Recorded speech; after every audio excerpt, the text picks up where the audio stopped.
Hi guys, my name's Rob. Today's video is all about using the manual mode on your digital SLR camera.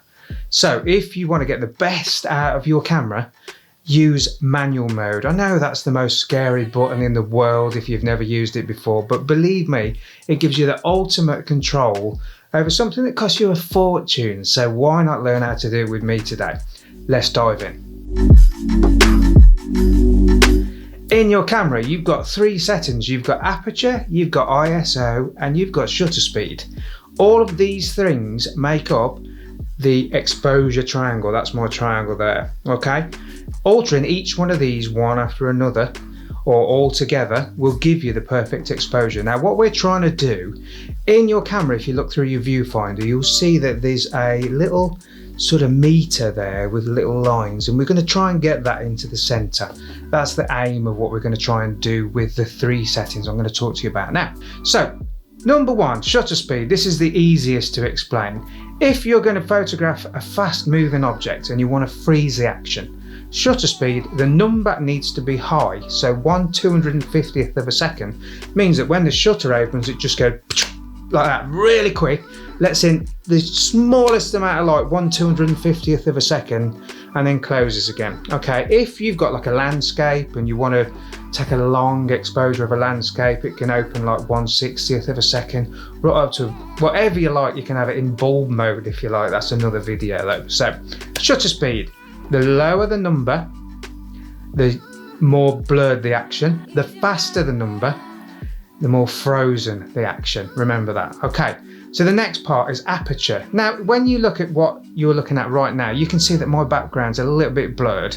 I'm using a Sigma 35mm 1.2 lens, but currently it's sitting at f2.2. Now, if you've heard F numbers before but didn't know what they meant, basically the lower the number, the more blurred the background. More expensive lenses tend to have a lower number. When you buy a camera for the first time, you probably get a kit lens, which is about f4.5 or 5.6, something like that. So what that does, the lower the number means that the foreground will be in focus, obviously, but the background will be further out of focus the lower the number is. The benefit of a lower number aperture, if you like, is that lets in the most light. So if you've got a lens which starts at f4.5 and you've got a lens which starts at f1.2, the 1.2 will let in more light when it's set to f1.2. So the last setting is ISO. This is the sensitivity of the camera. Think of this as a dimmer, like that. So you get ISO 100 right up to ISO 25,600. Okay, and 25,600 is letting in the most light, but ISO 100 is letting in the least light. Now with ISO, there is a problem. Now the higher the number, the more grain gets introduced into your image. So if you've got ISO, I don't know, 10,000, that image is going to have lots and lots of digital noise, whereas ISO 100 would be really clear and clean. When I'm working, doing photography, I tend to like my ISO numbers low. Everybody does in everything, to be fair. So let's say, let's pick three scenarios. Say I'm going to photograph a runner. I'm in the middle of the track, the runner's going around me. I want that image to just freeze frame. I don't want any motion in the image. I don't want any noise in the image. I just want it to be completely still and really sharp. Okay, so I have to consider these factors. We've spoken about shutter speed and we wanted to freeze the action, so the number needs to be high. Let's go for a 1/250th of a second. That's pretty much guaranteed to freeze the action about there. You can experiment, of course. Do we want the background to be blurred behind the subject, or do we want the whole of the shot to be in focus? Now, if we want it to be blurred, then our aperture number needs to be low. If we want all of the stuff behind the runner to be in focus, then our aperture number, our F number, needs to be high. Now with aperture, the higher the number, the less light gets let into the camera. So this is going to affect your exposure meter. Higher number on your aperture will lower the exposure. Lower number on your aperture will raise the exposure. But the benefits of having a blurred background or a fully in focus background That's your choice, but that's a good way of altering the amount of light going into the camera to get the correct exposure. And the last one is ISO. Now, I like my ISO to be as low as possible because it gives me the best quality on my camera. If you cannot alter the other two, the shutter speed and the aperture, and the only option you've got left is the ISO, then use that last, because that will give you sort of the final control. Start with the aperture nice and low, but then use the aperture and shutter speed to adjust the exposure accordingly based on what it is that you're photographing. So for instance, let's go for another scenario. You're about to do a landscape photo. There's going to be no moving subjects in that picture whatsoever. It's quite dark. Not too dark, but you know, if you were using your ISO, you'd really have to pump it up in order to get your exposure meter right in that center. That's going to introduce noise. You don't want noise in your image. What you can do is, remember, nothing's moving. We can have a low shutter speed. What that does is it keeps the shutter open for longer, allowing more light in. So that, and then we can decide on the aperture straight away after that. So imagine a landscape everything needs to be in focus. Or say, for instance, you're photographing, I don't know, a tree, and it's in the foreground and you want everything to be out of focus. But you need this light because it's getting quite dark. Okay, so we could have a, I don't know, aperture of 2.8, which would mean that the background was out of focus on the tree. Say we wanted to keep our ISO nice and low, but the meter's right down here.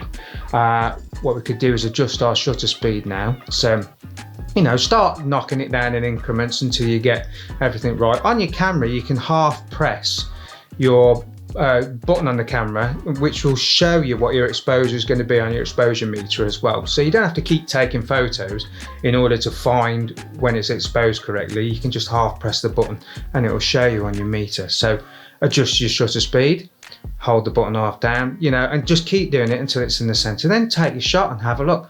Your shutter speed can be dropped right down to minutes. You know, it doesn't have to be seconds or parts of a second, it can be minutes. So experiment with that. And then a final kind of picture that you're probably more likely to take than anything else is pictures of your family. So let's think of, I don't know, you're in your house, you've got your kids, you just bought a new camera, you want to get the kids playing in the garden. Okay, so it's a nice sunny day, plenty of light, which is always really good when you're taking pictures. So let's have a nice low ISO value. Let's stick it on 100. We're not really bothered if the background is really far out of focus because they're moving about and they're in the garden and stuff like that. So let's go for a sort of mid-range aperture like f8 or something like that. And then let's look at the shutter speed. So do we want their motion to be blurred or do we want them to be freeze framed and pin sharp?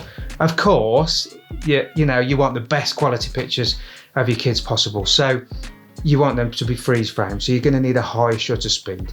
So in this instance, we've got the ISO and the shutter speed that we can use as sort of fixed things. And then let's use the aperture to control the light.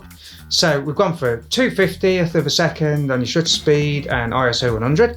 So to let the light in a little bit more, we could bring the aperture down to sort of, you know, we started at f8, we could go f6.1, f5.6, f4.5, and just keep going and going and going until that exposure meter goes up in the middle. Now you can see that this sounds super complicated, but actually put yourself in a scenario, think about what it is you want from that photograph before you actually press the button. It'll make you a lot better photographer.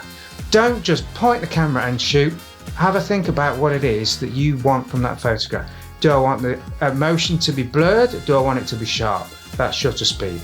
Do I want the background to be blurred? Do I want the background to be in focus? That's aperture. And then you can control the sensitivity or the ISO using ISO values. But remember, a high ISO value will give you grain in your image. So all of these three things together are called the exposure triangle. I hope that sort of brief, very technical explanation has helped you out with your manual mode on your camera. If it has and you like my content, please do think about subscribing to my channel. Hit the subscribe button, hit the notification bell and give the video a like as well. And I'll see you next time. Thank you very much for watching. Bye for now.